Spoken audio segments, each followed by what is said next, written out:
అందరికీ నమస్కారం. నా పేరు పూణె వంశీ, పోలవరం నియోజకవర్గం. ముందుగా జన సైనికులకి, జనసేన కార్యకర్తలకు, జనసేన నాయకులకు అందరికీ ముందుగా నమస్కారాలు తెలియజేసుకుంటున్నాను. నా పైన పోలవరం ఎమ్మెల్యే శ్రీ చిరి బాలరాజు గారు చేసిన ఆరోపణలను ఖండిస్తూ నేను ఈ రోజు ఈ వీడియో చేయడం జరుగుతుంది. పోలవరం ఎమ్మెల్యే చిరి బాలరాజు గారు నేను ఆయన మీద గొడవకు వచ్చానని ఒక వీడియో అయితే ఆయన సీసీ కెమెరాలో రికార్డ్ అయింది, ప్లేబ్యాక్ చేస్తూ టీవీ9 లో న్యూస్ ఛానల్స్ లో అన్నింటిలో వేస్తున్నారు. నేనేదో తప్పు చేసి ఆయన మీద దాడి చేశానని వేస్తున్నారు. ఒక సామాన్య కార్యకర్తని, అతి తక్కువ చిన్న స్థాయి కార్యకర్తని నేను ఆయన మీద దాడి ఎలా చేయగలుగుతాను?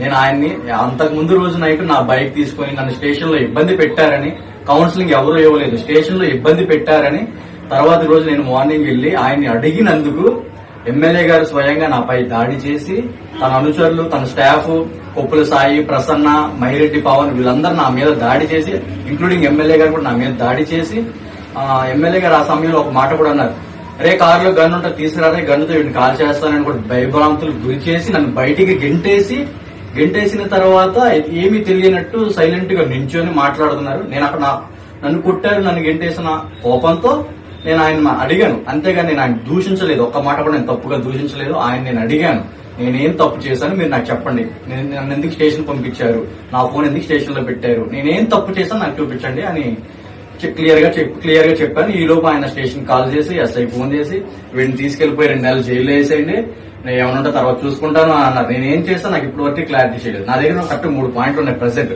3 పాయింట్లో ఒకటి, అసత్య ప్రచారాలు చేశాను సోషల్ మీడియా వేదికగా అని అన్నారు.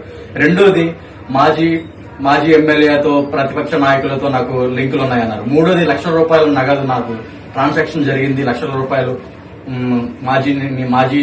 మాజీ ప్రజాప్రతినిధుల దగ్గర నుంచి తీసుకున్నానని ఆరోపణలు చేశారు ఎమ్మెల్యే గారు. సో ఈ మూడింటికి నాకు ప్రూఫ్ కావాలి, ఖచ్చితంగా ప్రూఫ్ ఇచ్చి మాట్లాడమనండి ఎమ్మెల్యే గారిని. పోలవరం ఎమ్మెల్యే గారికి స్ట్రైట్ ఫార్వర్డ్ గా చెప్తున్నాను, మీ దగ్గర నేను అసత్య ప్రచారాలు చేసిన సోషల్ మీడియా వేదిక గాని ఒక్క ప్రూఫ్ ఉన్నా చాలు. ఒక్కటి, అట్లీస్ట్ సింగిల్ ప్రూఫ్, నేను తప్పు చేశానని ఆరోపణ చేశాను సోషల్ మీడియా వేదిక తప్పుగా ఒక్క పోస్ట్ చూపించినా మీరేమన్నా దాన్ని నేను అంగీకరిస్తాను.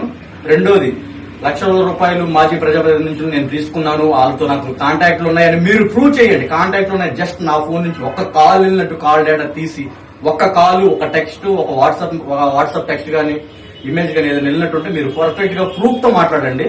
నా ఫోన్ ఇస్తాను, నా నెంబర్ ఇస్తాను, నా కాల్ డేటా కావాలంటే కాల్ డేటా తీస్తాను, నేను వస్తాను, ఎక్కడికైనా వస్తాను, నేను ఓపెన్ గా ఛాలెంజ్ చేస్తున్నాను. అండ్ థర్డ్ నేను ₹1,00,000 నగదు నాకు ట్రాన్సాక్షన్ అయిందని చెప్పారు. చూపించండి, నా అకౌంట్ ఇస్తాను, స్టేట్మెంట్స్ తీసుకొస్తాను కావాలంటే. అందులో ప్రూఫ్ లేదు. ప్రూఫ్ లేకపోతే మీకు 3 days టైం ఇస్తున్నాను. మండే నేను ఇప్పుడు నా వ్యక్తిగత కారణాల వల్ల ఈ రోజు నేను తిరుపతి వెళ్తాను. 10 days క్రితం నాకు ఫ్లైట్ బుకింగ్ ఉంది. ఈ రోజు నాకు ఫ్లైట్, నేను ఈ రోజు తిరుపతి వెళ్తున్నా. నేను మండే రిటర్న్ అవుతాను. మండే నాకు అన్ని రకాల ప్రూఫ్స్ తో డైరెక్ట్ ఫార్వర్డ్ టు ఎమ్మెల్యే గారిని అడుగుతున్నా. అన్ని రకాల ప్రూఫ్స్ లేని ఎడలా, ఒక్క ప్రూఫ్ కూడా నిరూపించలేకపోతే సామాన్య వ్యక్తిని నన్ను రోడ్డుకి ఇచ్చి నా పరువు తీశారు కాబట్టి పరువు నష్టం దావా కేసు ఎమ్మెల్యే గారి పైన వేస్తానికి నేను సిద్ధంగా ఉన్నాను. ఈ రోజు ఎస్పీ గారి కంప్లైంట్ ఇద్దామని ఉదయం వెళ్తే ఎస్పీ గారు అవైలబిలిటీలో లేరు. నా కుటుంబ సభ్యులు ఇప్పుడు కూడా ఎస్పీ గారి ఆఫీస్ లో వెయిట్ చేస్తున్నారు. సాయంత్రం నా కుటుంబీకులు నా తరపున ఎస్పీ గారికి లెటర్ ప్రెజెంటేషన్ ఇస్తున్నారు. దాన్ని బట్టి ఎస్పీ గారు ఎలా రియాక్షన్ చేసుకుంటారో చూస్తాను. గన్ను పెట్టి బెదిరిస్తానని చెప్పారు, అక్కడే మీ తెలుస్తుంది. ఒక జనసేన కార్యకర్తకి నాకేం న్యాయం జరగట్లేదు, జనసేన లీడర్స్ ఏం న్యాయం జరుగుతుంది ఎమ్మెల్యే గారి తరఫున. సో నియోజకవర్గంలో ఉన్న జనసేన నాయకులు కూడా మీరు కూడా స్పందించండి. ఇటువంటిది నా ఒక్కడితోనే ఆగదు, ఇది మీరు కూడా స్పందించి ముందుకు రావాలని మనస్ఫూర్తిగా కోరుకుంటున్నాను. థ్యాంక్ యూ, ధన్యవాదాలు.